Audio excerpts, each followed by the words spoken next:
Bismillahirrahmanirrahim. Assalamualaikum warahmatullahi wabarakatuh.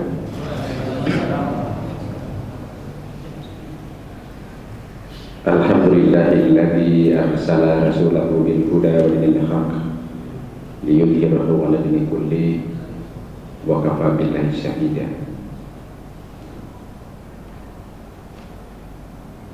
Asyhadu an la ilaha illallah wahdahu la syarika lah wa asyhadu anna Muhammadan abduhu wa rasuluh.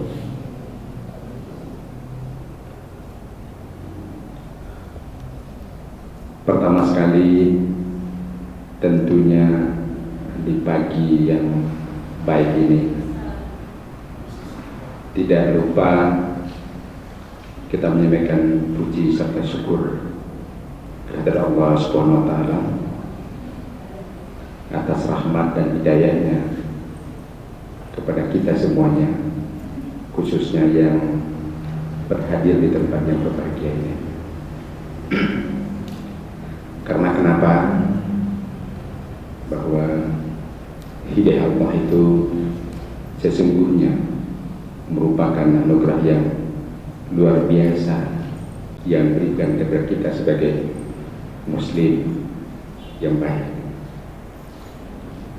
Bapak Ibu berbahagia, ini kemarin saya dikirim oleh kelompok perbankan Islam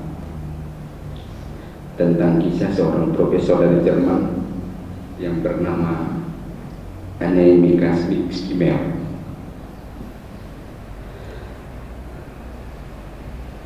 Anne Mikas Schimel adalah seorang profesor berkebangsaan Jerman yang ahli bidang falsafah filsafat, dan dia hafal Quran 30 juz. Setelah dia menguasai Al-Quran, kemudian juga tidak cukup dia belajar hadis dan hafal sebagian hadis yang menyangkut dengan hukum. Itu dia. Kemudian untuk kelengkapan ilmu bidang Islamnya sebagai seorang profesor bidang falsafah, dia juga belajar ilmu tasawuf, sehingga membaca buku itu dan dia paham betul tentang tasawuf dan Islam. Dan dia setelah ditanya oleh para ahlinya, juga ahli dalam bidang agama Kristen, dia menguasai kitab Injil, baik Perjanjian Lama dan Perjanjian Baru, dan berbagai agama lain.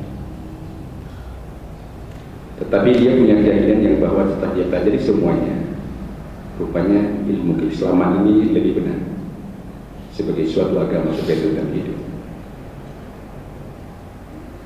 Sehingga dalam keseharian dia memakai jilbab kayak Profesor Schimel.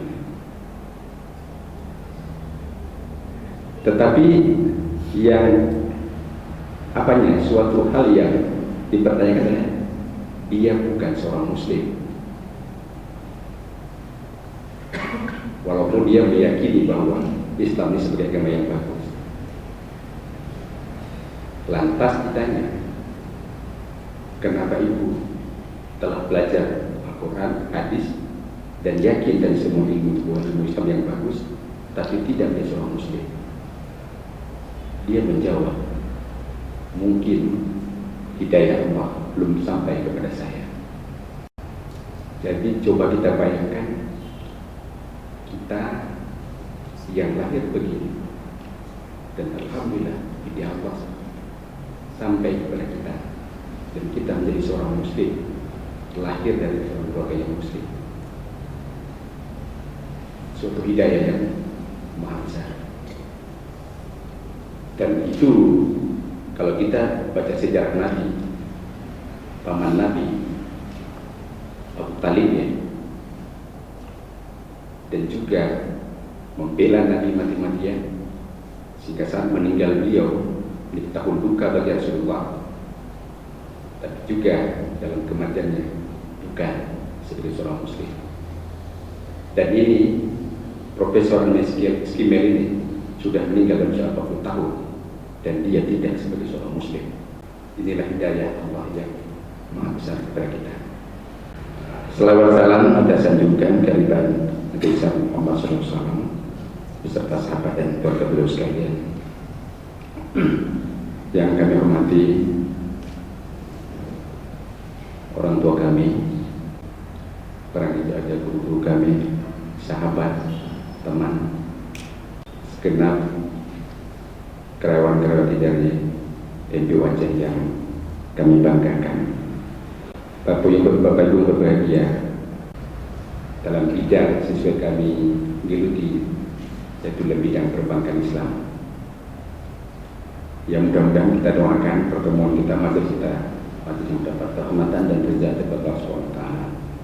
Nanti apa yang kami sampaikan yang benar dari Allah, yang sah dari kami, nanti sama-sama kita apakan. Karena bagaimanapun yang nama besar MPU itu, walaupun tadi Bapak Dr. katakan bahwa tidak ulama, tapi tetap sandangan gelar MPU itu suatu detail yang itu berat secara moral harus kita sandang ya baik. Baik Bapak Ibu berbahagia. Kita mulai dulu kenapa lahir perbankan Islam. Dari dulunya itu hanya bank Yahudi, bank konvensional yang lahir, tetapi kenapa pada abad yang terakhir ini, di tahun 1960 di Indonesia mulai, kalau di Mesir itu 1970-an, baru itu lebih kurang 30 umurnya, lahir perbankan Islam. Kenapa? Setelah diteliti, itu akibat kekhawatiran dan kegalauan daripada sistem perbankan konvensional atau ilmu ekonomi konvensional yang tidak mampu lagi menampung kehidupan dan pengelolaan ekonomi di dunia ini. Karena kenapa? Sistem ekonomi konvensional yang lebih dikenal dengan kapitalis sosialis itu lahir dari rentetan pengalaman, dari rentetan historis yang akhirnya terbentuk sampai sekarang ini.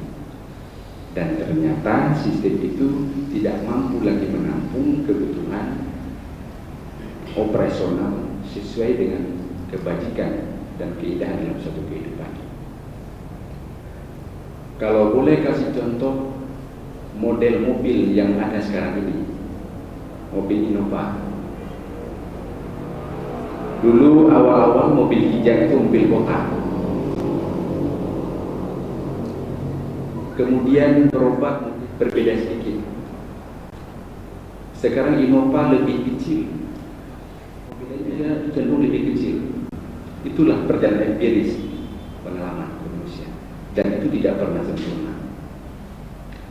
Karena keadaan parkir sudah susah, mobil sudah banyak, mobil cenderung lebih kecil-kecil sekarang.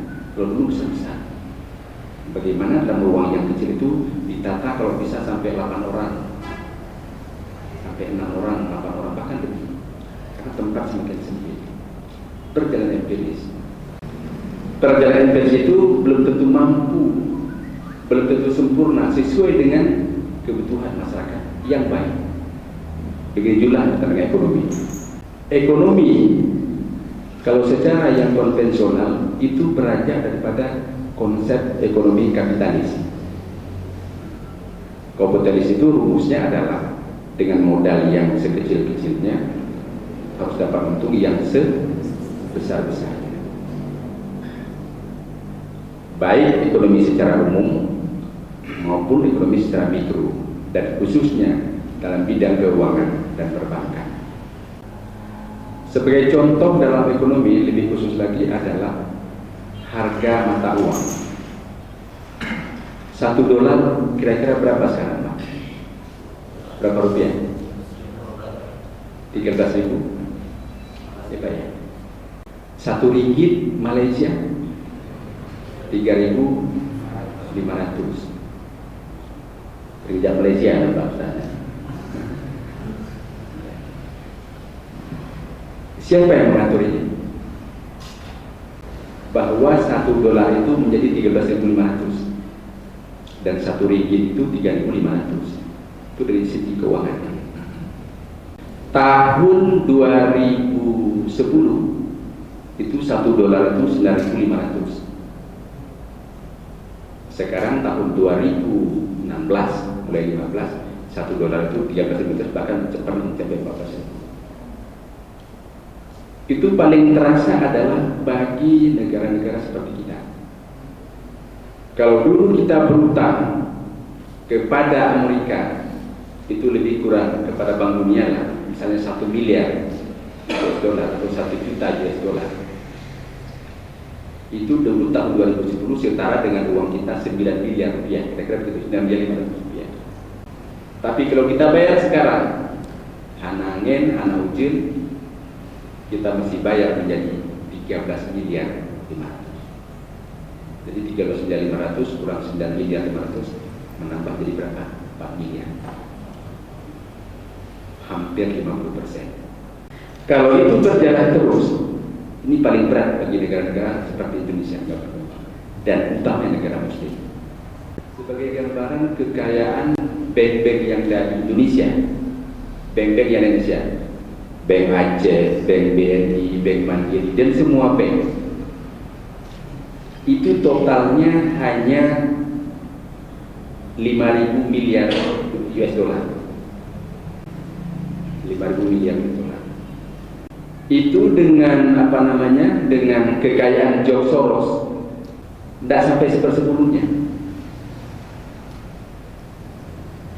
Itu jumlahnya sama dengan jumlah satu bank di Singapura, apalagi bank di Inggris dan bank yang ada di Amerika. Andai kata mereka mau menekan keuangan negara kita Indonesia, dipuduk mentopeng lagi jinonya oleh orang mereka menempatkan uangnya di tempat kita lebih kurang 5.000 miliar US dollar. Nanti tahun depan ditarik itu $1 bila 20.000 rupiah, bisa bangkrut negara kita. Lagi jelas kira-kira ekonomi kapitalis. Itu dia. Ini gambaran konkretnya. Yuk padu Pak. Itu ya, padu. $20. Itu Pak. $20. Yuk padu Pak.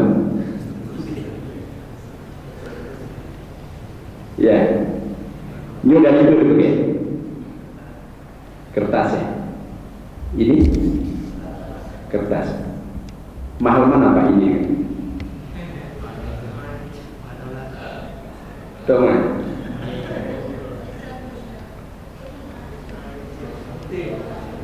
Hah? Yang putih Pak? Bacoknya apa Pak? Atau bacoknya? Ini sama-sama dari kertas.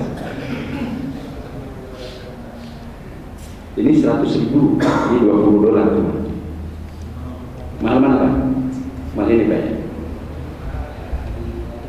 Atau nyontok Bapak?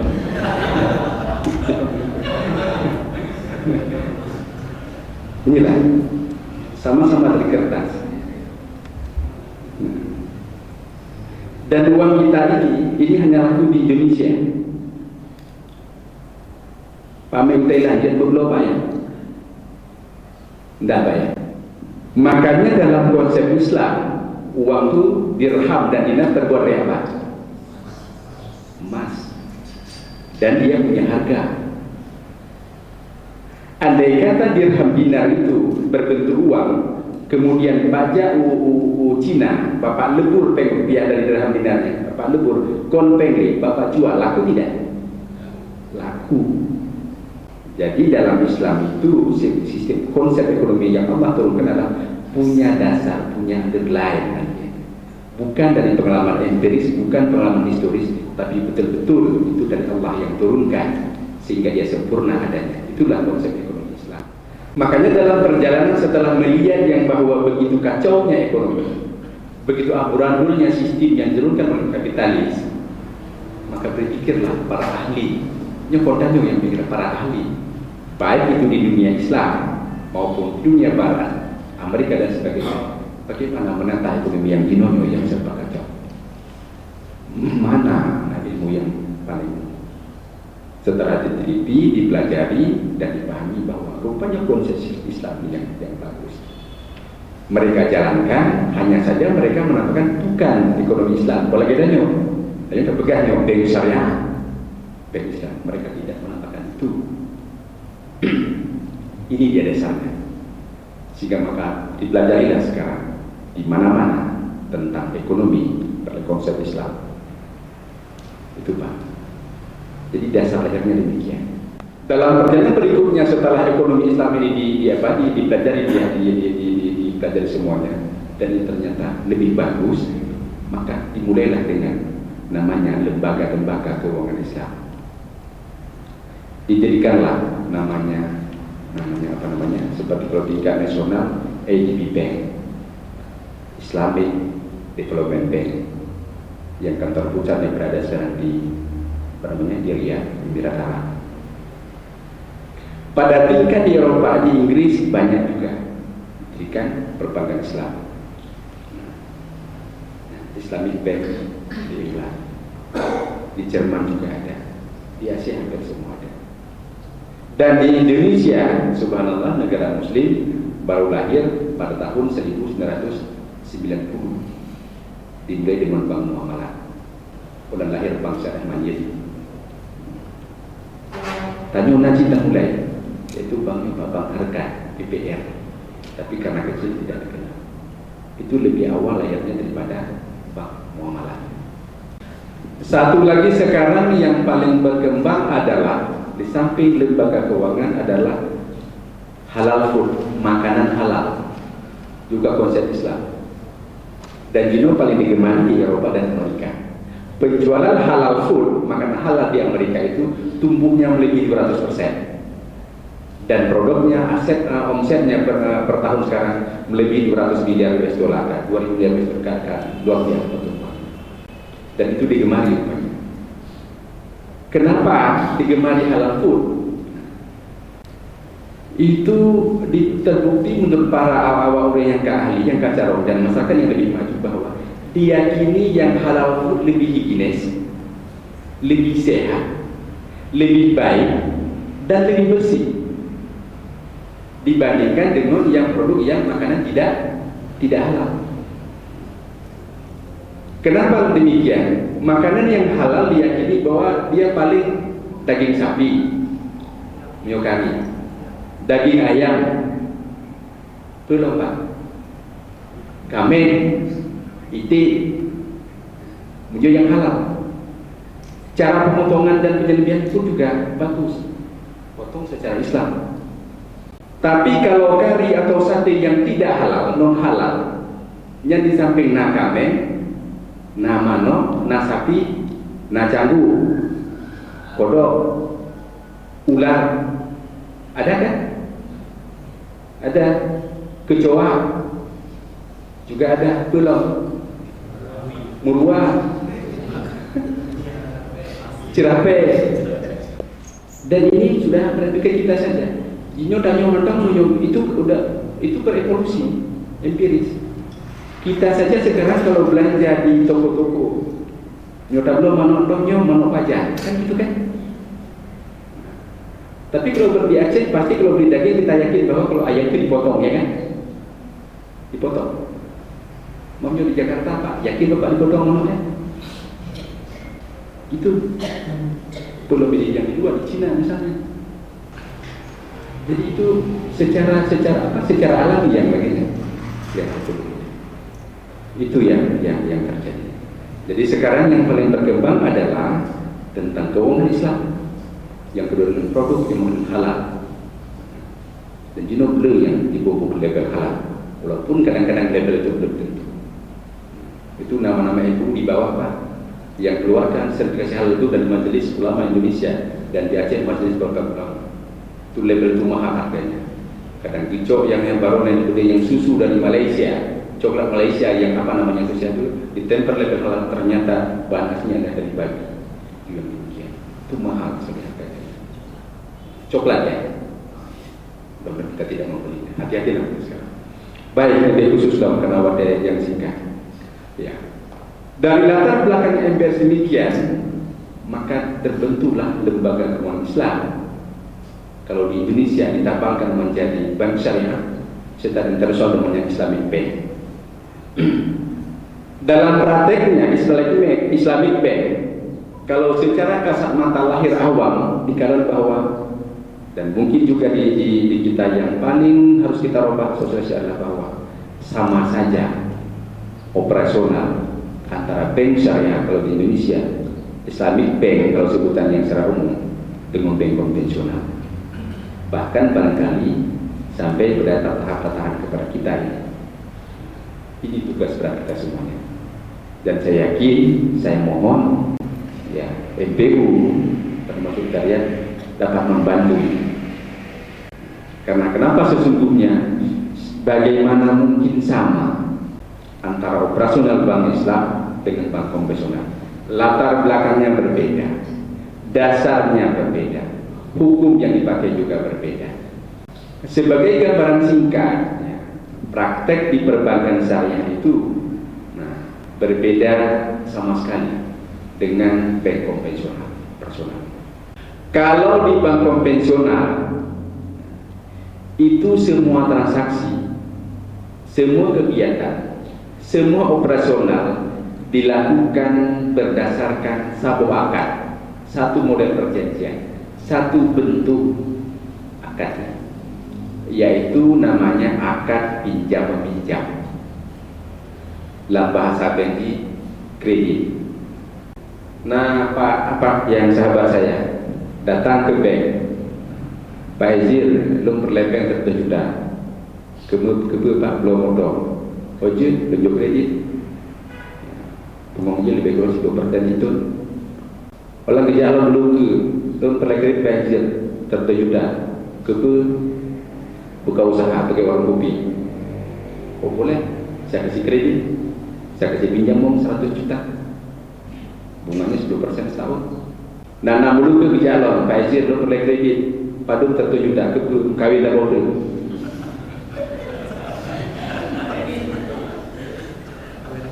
Iya, saya kasih kredit juga Pak, boleh Pak. Berapa? 100 juta, bunga 10%. Semua kegiatan untuk kredit, pinjam meminjam. Dalam perbankan Islam tidak demikian. Dalam perbankan saya, koleganya, akad perjanjian itu sesuai dengan transaksinya, sesuai dengan kegiatannya. Secara umum dalam praktek perbankan syariah ada empat akad.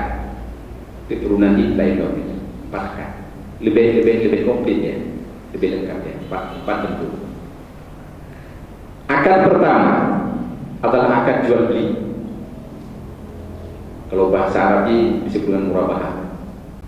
Akad kedua, akad bagi hasil, yang dalam bahasa Arabnya disebut dengan musyarakat syirkah.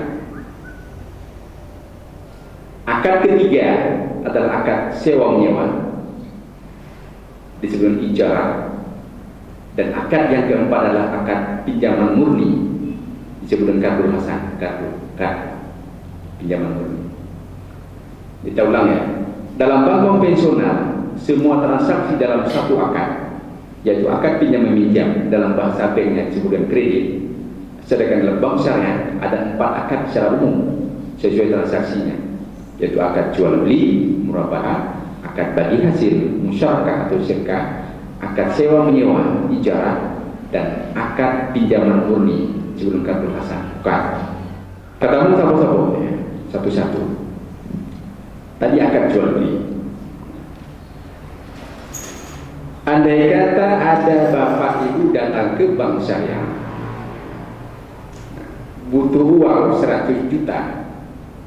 Tadi pertama untuk beli mobil, maka transaksi bapak cenderung kepada jual beli. Oh, bapak beli mobil apa yang bapak beli? Mobil Kijang. Tahun karena 100 juta 2010 lah. Itu nanti bank akan menyediakan mobil untuk bapak. Bank, yang ini mobilnya sesuai maksud bapak. Bank menjual kepada bapak. Tadi harga belinya 100 juta, bank minta untung minta untung. Berapa untungnya? Katakanlah misalnya 20 juta. Jadi 100 juta tambah 20 juta nanti dijual oleh bank kepada Pak dengan harga 120 juta dengan perjanjian misalnya 12 bulan, 1 tahun.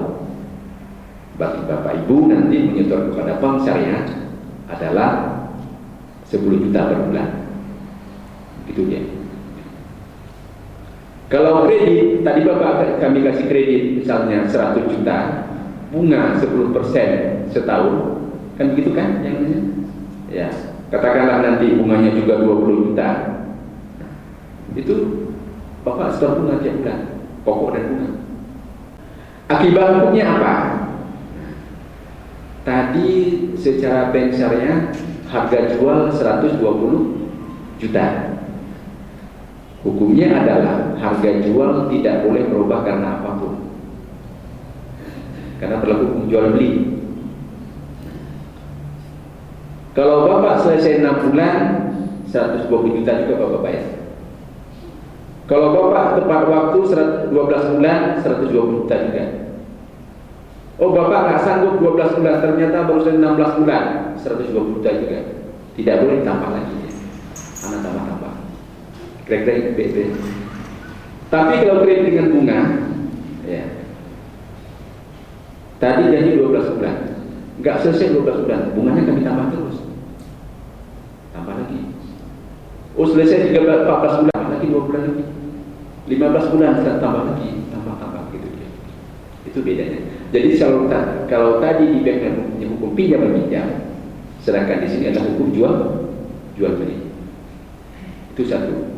Jadi kalau tadi tujuan Bapak dasarnya adalah untuk jual beli, maka akad yang dipakai di bank adalah akad jual beli, akad muamalah.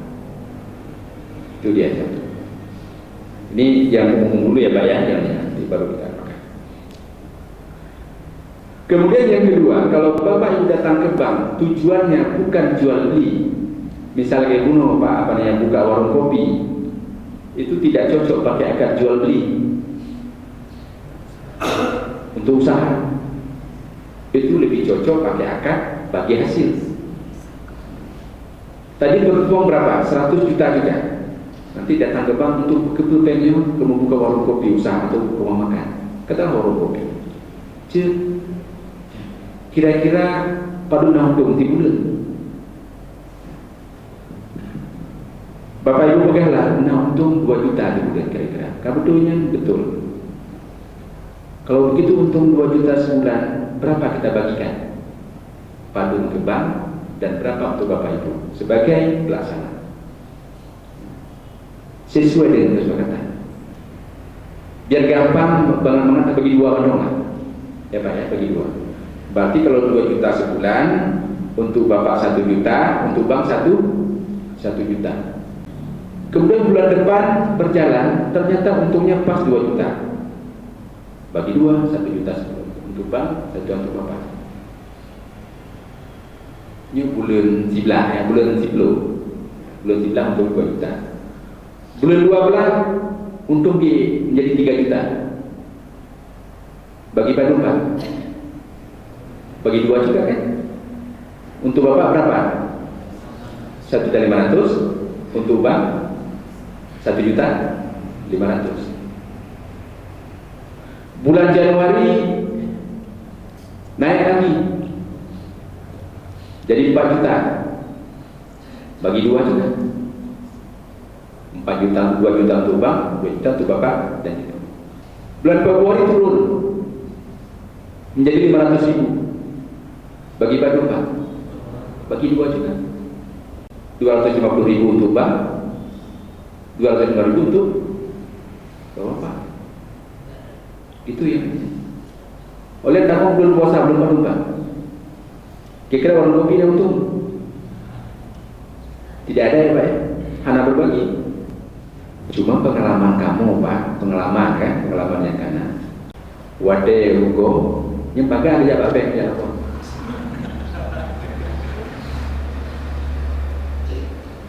Bapak Bek nyebuli nyutang menajan Hugo. Tapi wadil untung telah lucu ya. Itu ya. Jadi kadang-kadang itu juga menyatakan yang bahwa wadai untung itu bank syariah itu lebih murah. Ya dah. Wadai untung 2 juta yang sama dengan bank konvensional. Tapi wadai untung 1 juta otomatis bank syariah itu lebih murah, ya kan?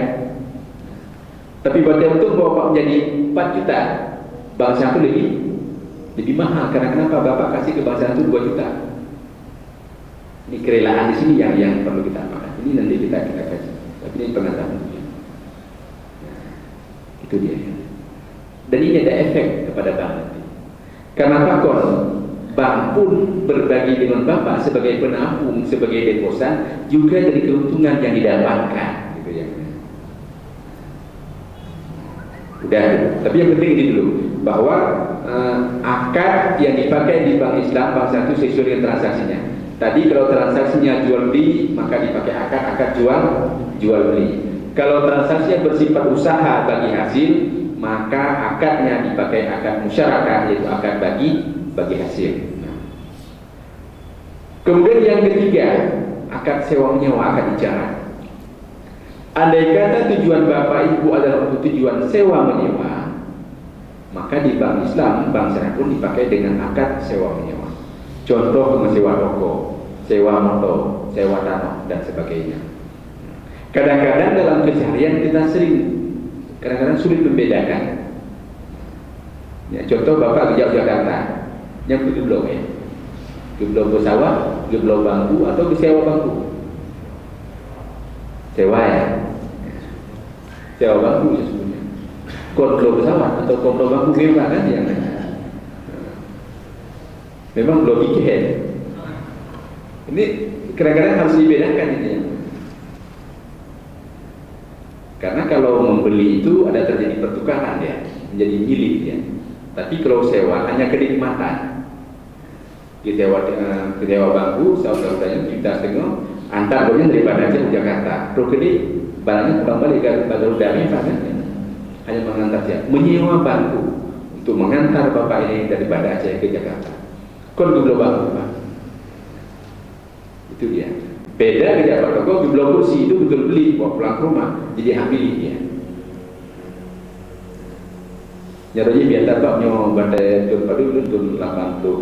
Tiga mau kuliah kan, lagi belum sewa bangku karena mau bilang biar bangku apa kan? Dan itu ya. Itu. Jadi sudah.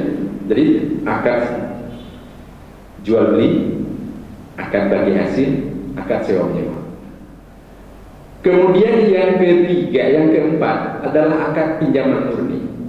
Pinjaman murni kalau utang 100 kembalikan juga 100, tidak ada tambah-tambah. Tidak boleh tambah. Kecuali orang itu ada merasa kemanfaatan, mau kasih hadiah boleh, tapi tidak diperjanjikan. Ini kemana masuk? Andai kata kepada jual beli tidak masuk, kepada bagi hasil tidak masuk, sewa tidak masuk. Contoh tadi mukawin lain yang horor mau apa? Akad jual beli, jual kumpul yang mukawin lain, atau akad bagi hasil, bisa tak? Tidak kan? Atau mukawin lain akad sewa menyewa, ya, dah sewa renongnya kira-kira dia, tidak masuk. Kawin kontrak ya. Yang masuk kemana? Ke akad pinjaman murni. Gonya ke kawin, klien tak boleh. Bank syariah bersedia memberikan talangan, memberikan pinjaman sebesar 100 juta rupiah sesuai perjanjian, dan dia untuk wajib memberikan sebanyak 100 juta rupiah. Itu dia namanya pinjaman. Jadi bapak ibu kalau besok datang ke bank syariah, nilai yang kadnya banyak ditanya untuk kepu yang kue lain yang kabalah ledak dengan kan. Termasuk kadang-kadang yang susah kita berikan pinjaman adalah yang untuk berobat, karena berobat tidak bisa kita perjualbelikan, tidak bisa kita bagi hasilkan. Tapi jantung gimana bagi hasil pak? Tidak bisa kita sewa menyewakan.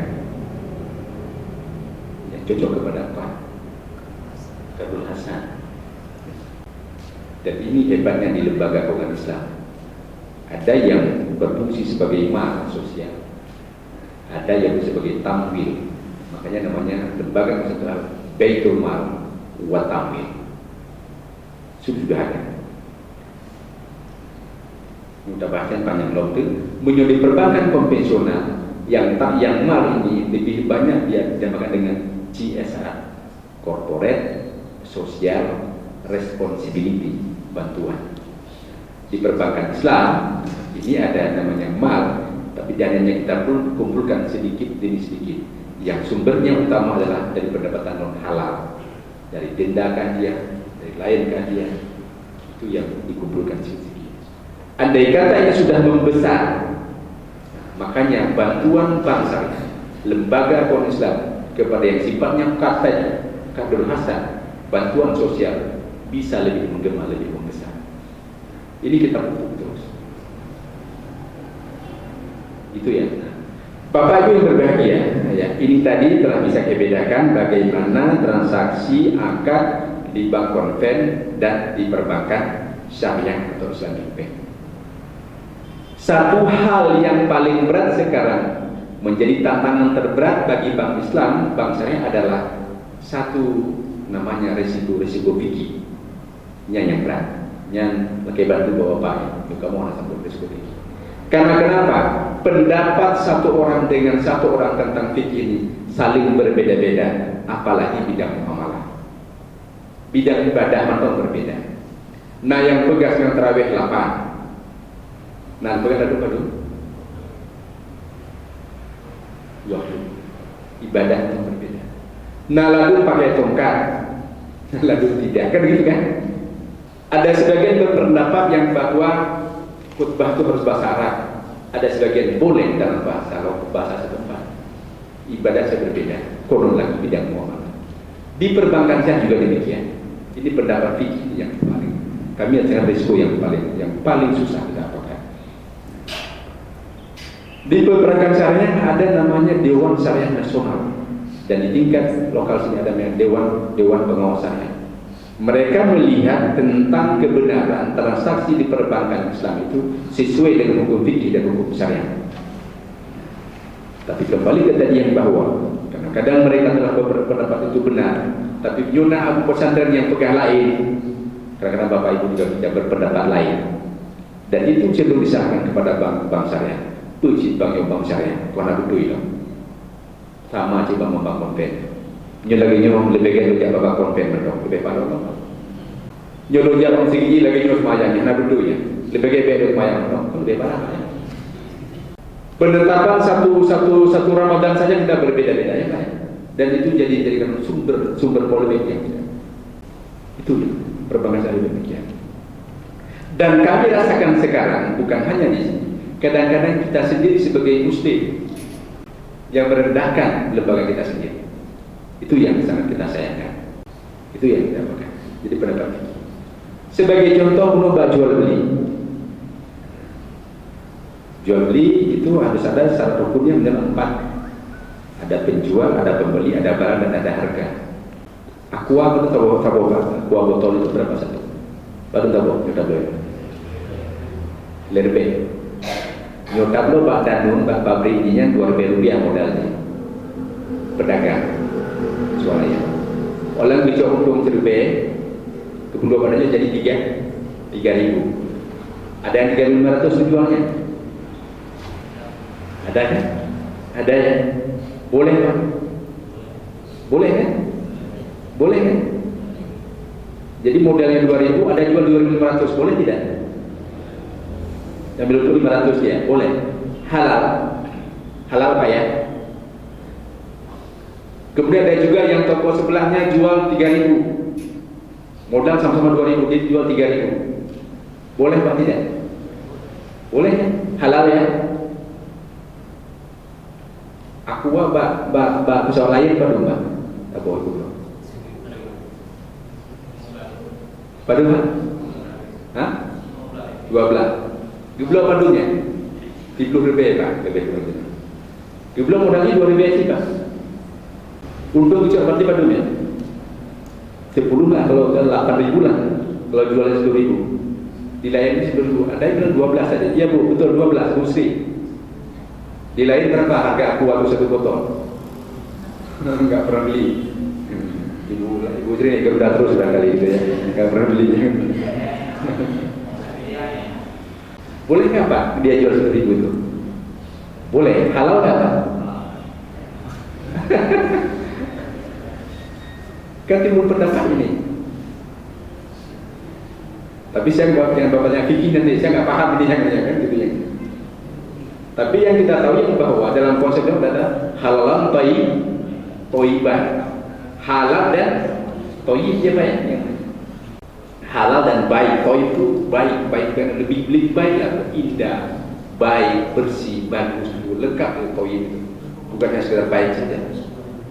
Dan contoh itu begitulah nanti kalau di perbankan syariah ini ada yang mengambil harga sekian, ada lebih, ada kurang, dan itu jadi polemik. Apa itu bank syariah? Demonai katanya kan gitu kan? Tergantung dari yang berapa yang diambil.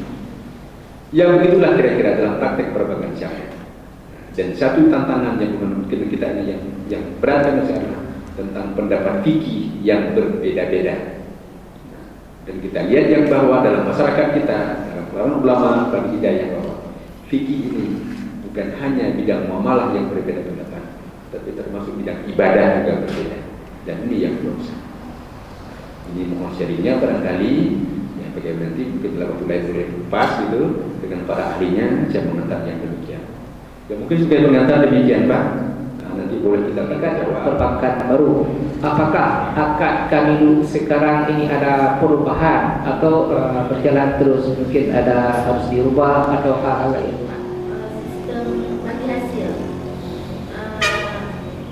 Kalau bagi hasil dalam Islam setahu saya, kalau misalnya usahanya itu mulki gitu Pak. Apakah dia itu bank juga ikut menanggung atau bagaimana itu Pak? Karena kan kalau dalam Islam sistemnya begitu. Jadi dalam sistem syariah itu bagaimana? Terima kasih Pak. Terus keuangan bank syariah itu sendiri bagaimana Pak? Apakah masih bercampur dengan semua sistem keuangan di Indonesia? Kemudian tadi yang Bapak jelaskan masalah misalnya dalam akad jual beli, apakah bank syariah itu membeli dahulu mobil atau kendaraan dari dealer atas nama bank baru dijual ke nasabahnya? Demikian Pak. Singkat saja, kita berbicara tentang masalah bank syariah. Saya dalam Bapak memberi materi tadi, saya masih ingat hanya satu tentang pinjaman murni dan juga ada pinjaman amalah lain. Tapi ini saya maksud ini pinjaman murni. Andai kata saya pinjam uang sekitar 100 juta, ini bagaimana yang dimaksud nanti untuk pembayaran tiap bulan? Apakah disesuaikan dengan bunga berapa persen ataupun tanpa bunga? Nah, jadi ini saja. Assalamualaikum warahmatullahi wabarakatuh. Pertanyaan ringan tapi jawabnya yang berat ya, itu Pak ya. Tadi apa yang modal tanyakan masalah uang tadi, jadi mata uang ya. Dan itulah sebagai efek akibat dari sistem konvensional. Kalau pernah ke Singapura, ke Malaysia, merasakan itu. Dan lebih terasa lah bagi negara kita. Sehingga lahir kebijakan Menteri Keuangan yang namanya tax amnesty, pengampunan pajak. Ya Pak ya. Itu kenapa muncul itu? Karena kurang uang. Ini salah gaji pegawai negeri yang dibayar di negara. Begitulah karena kurang. Ini defisitnya sampai dengan ratusan triliun. Jika ada anggaran yang dipotong, ya syukurlah gaji belum dipotong. Itu yang terjadi. Kenapa? Ini tahun ini Indonesia bayar utang kepada IDB Bank, kepada IMF dan World Bank, dan besar. Untuk jalannya pembangunan dan operasional negara, memang negara butuh uang. Sumber uang yang paling besar adalah pajak. kemudian ekspor impor dan global barang kan gitu kan ya. Tapi ternyata uang pemasukan negara tidak cukup sehingga negara membutuhkan uang negara. Salah satu yang paling gampang adalah utang. Jadi tunjuk negara Indonesia oleh Menteri Keuangan Sri Mulyani meminjam 5 miliar US dollar. Dan perlu Bapak ketahui yang bahwa dari 5 miliar US dollarnya 3.000-nya bayar utang kembali, bayar bunga utang yang kawai. Lebih bayar utang bunga utang yang lama-lama, 2 untuk operasional, bagian jalan, bagian dan bagian itulah bila lagi yang kejadian itu terus. Dan efeknya apa? Karena tadi nilai mata uang tadi. Andai kata kita membutuhkan dolar, itu rupiah jadi tertekan, jadi berubah. Menyeruji dari 9.500 karena kita butuh dolar, orang sana bilang boleh saya jual dolar saya, tapi 1 dolar itu menjadi 13.000 rupiah. Karena tanyo terpaksa mau tidak mau mesti ambil, ya ambil saja. Bagi bapak keperlebarannya, kecamatannya, penanji, yumji, terturbe. Karena menghendak bapaknya ini merupakan 200, mau tidak mesti ambil. Lagi cabai besar ya apa? Lombok cabai merah. Kadang-kadang harganya saat tidak ada berapa 1 kilo Pak? 50.000 ya Pak? 60.000. Karena bapak butuh mau tidak mesti ambil. Begitu kira-kira. Beginilah mata uang. Jadi siklus kejadian negaranya bagaimana mereka ini menekan. Karena kita butuh mau tidak mau ambil. Yang bantuan dari negara-negara maju pun ke kita bukan uang cash yang diberikan. Ini contoh Jokowi buat rel kereta api Jakarta Ajinonyo yang di Danaunya, buat kereta api itu. Dia berapa miliar US dollar. Nah, nanti oleh yang kasih pinjaman siapa? Misalnya Cina atau Jepang. Itu bukan uang dikasih, itu dikasih kereta api mesti beli dari mereka. Relnya kita beli dari mereka. Sampai tenaga kerja para ahli pun harus kita gaji orang mereka, orang Jepang. Boleh aja hutang Pak Ji. Gaji aja kereta api tapi orangnya barang laku. Sampai pernah pemerintah Indonesia beli Sukhoi dari Soviet, beli pesawat tempur, bayar dengan beras ketan. Ingat Bapak, pasti ada ceritanya. Sampai begitulah. Sebuah pesawat besarnya kali bulan-bulan, tadi habis beras ketan misalnya ekspor gitu. Begitulah untuk beli pesawat. Begitulah keadaan negara kita. Termasuk uang tadi. Kalau Bapak tadi ada uang 1 juta hanya terasa kurang makan yang di Singapura, Malaysia, itu masih enteng Pak. Tapi bagaimana akibatnya adalah kita negara kita berutang terus sampai besar-besar sehingga jinonnya tidak berkebitan sampai anak kita yang baru lahir pun sudah menanggung utang yang cukup besar. Ini akibat ya. Yang pertama. Sedangkan yang kedua berikutnya, ini Bank Aceh sudah berada di konflik besarnya. Rata pegawai negeri akan beri pinjaman kan gitu kan, beli sesuatu. Bank Aceh sekarang telah membalik akad Bapak, cuma belum diformalkan dari transaksi dulu hanya pinjam-pinjam menjadi semua transaksi jual beli. Nah, kalau Bapak lihat sekarang itu sudah bedakan harga pokok dengan harga beli. Ada yang beli tanah, ada yang beli bahan bangunan, ada yang beli kendaraan, yang dasarnya itu semuanya. Itulah kita balik. OJK sebagai otoritas keuangan dan Bank Indonesia memerintahkan kepada Bank Aceh ini nanti akadnya akan diselesaikan dalam waktu 1 tahun sebagai masa darurat. Nah, nanti kami mohon bantuan Bapak semuanya. Bapak akan teken namanya akad baru, akad jual beli. Nah, sebagai bentuk formalnya. Ini juga ada pendapat yang berbeda. Tidak perlu lagi diformalkan. Karena kenapa? Yang penting niat kita sudah membalik akad Bapak dari akad pinjam meminjam menjadi akad jual beli. Tapi kita betul. Nah, pendapat Bapak bahwa harus teken balik ulang akad itu. Nah, yang pegang tidak perlu. Ini ulama yang mengatakan kepada saya, kepada kami. Karena pakon pada zaman Rasulullah, nah sahabat dari pun kafir, tamu ke muslim dia mualaf, kalaupun sudah nikah tidak dinikahkan ulang katanya. Ya kan? Pernah juga lagi Umar bin Khattab pun malah membunuh Nabi, kemudian memasuki dia sudah kawin waktu itu, terus masuk jadi muslim. dan nikahkan ulang kan gitu kan ya. Tapi dia sudah mengucap dua kalimat syahadat, selesai, nggak perlu nikahkan ulang. Nyom nanti oleh bank wajib diumumkan di pada koran di Serambi Indonesia, di harian bisnis Republika, media Indonesia juga diumumkan bahwa Bank Syariah Bank Aceh berpindah transaksi dari sistem konvensional menjadi sistem syariah. Oleh karenanya semua transaksi akan dibalik, semua transaksi dengan nasabah akan dibalik dari sistem konvensional. Sekarang sudah dibalik. Sistem angsurannya sudah dibalik di sistem syariah. Ada pendapat bahwa akadnya juga harus disusul nanti. Ada pendapat tidak. Tapi Bank Asia Syariah nanti akan disusul akadnya, dikasih waktu selama 1 tahun untuk menyelesaikan dengan sebuah nasabahnya agar akadnya juga ditandatangani ulang gitu ya. Hanya sebagai biasa ini setuju dengan akad murabahah jual beli. Jadi insya Allah Bapak Ibu yang berbahagia, Bank Asia Syariah sekarang telah membalik semua akad Bapak dari sistem pinjam meminjam menjadi sistem jual beli. Mudah-mudahan Allah ridha dengan demikian. Ini ya Pak, kata jawabannya. Kemudian yang berikutnya tentang sistem bagi hasil. Sistem bagi hasil.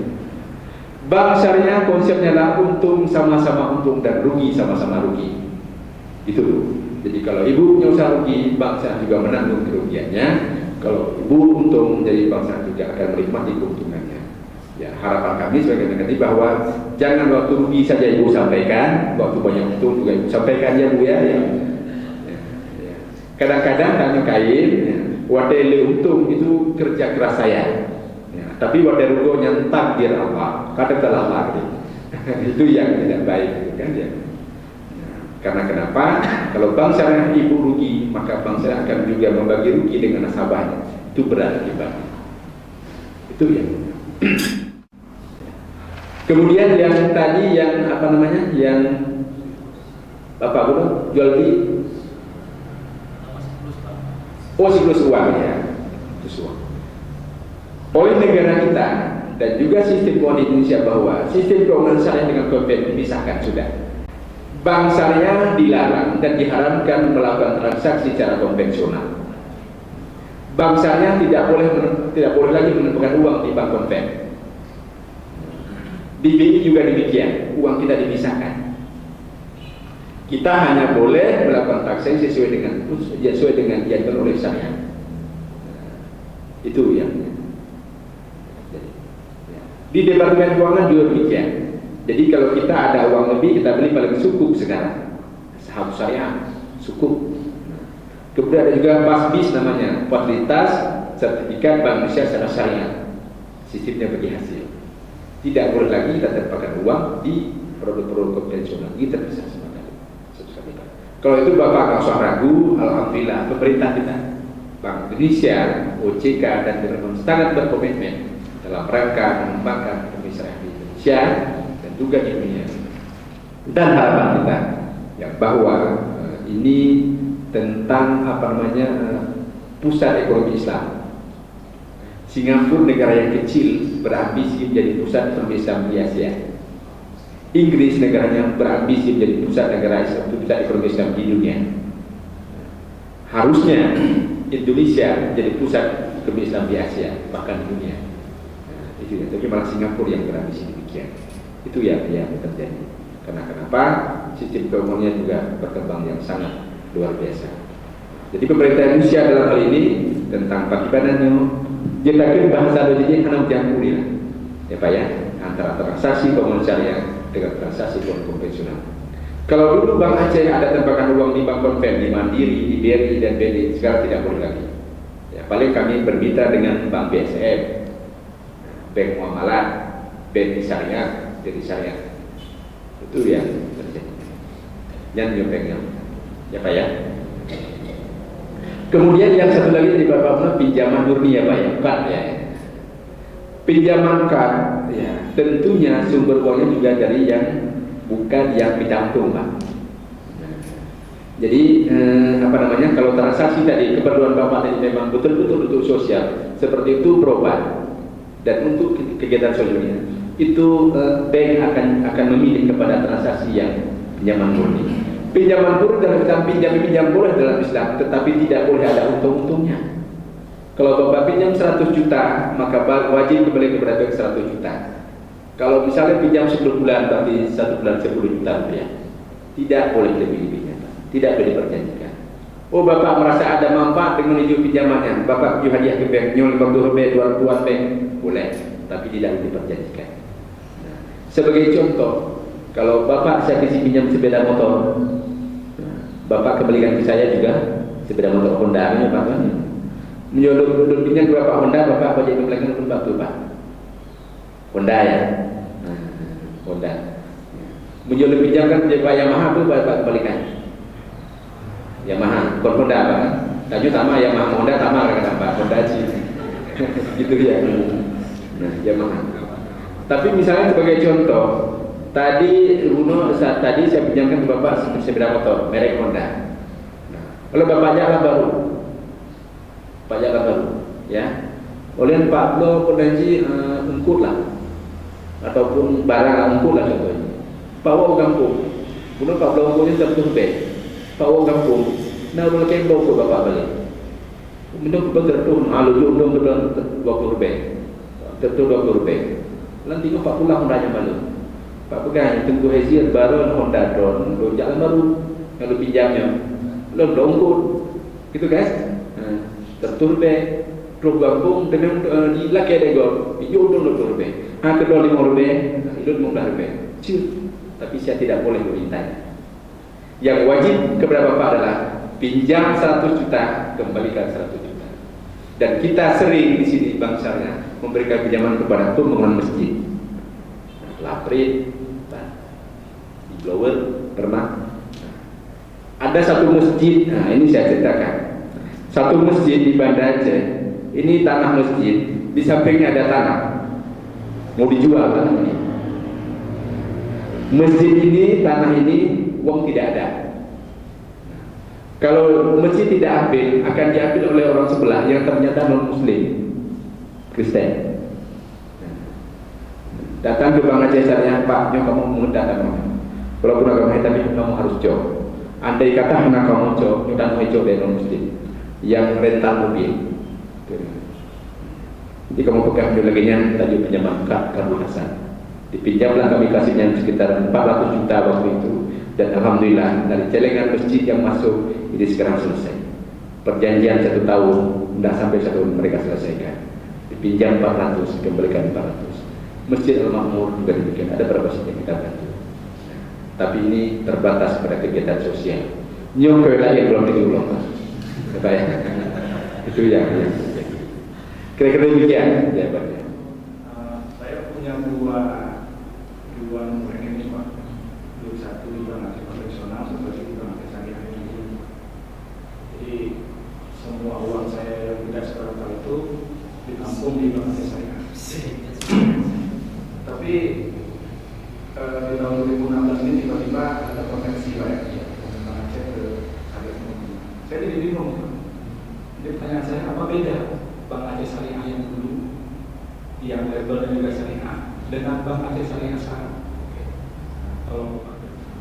Dulu Bank Aceh adalah Bank Aceh konvensional. Kemudian dalam Bank Aceh konvensional ada satu unit, satu kamar yang namanya Bank Aceh Syariah. Kira-kira orang tua dan ayah dan ibunya masih non Muslim, anaknya Muslim, ya boleh nggak Pak? Boleh ya Pak ya? Tapi alhamdulillah si anak ini berusaha meyakinkan mak dan ayahnya jadi Muslim lah semua. Dan berkat doa kita semuanya, bantuan doa Pak Alhamdulillah ini semua sudah jadi Muslim.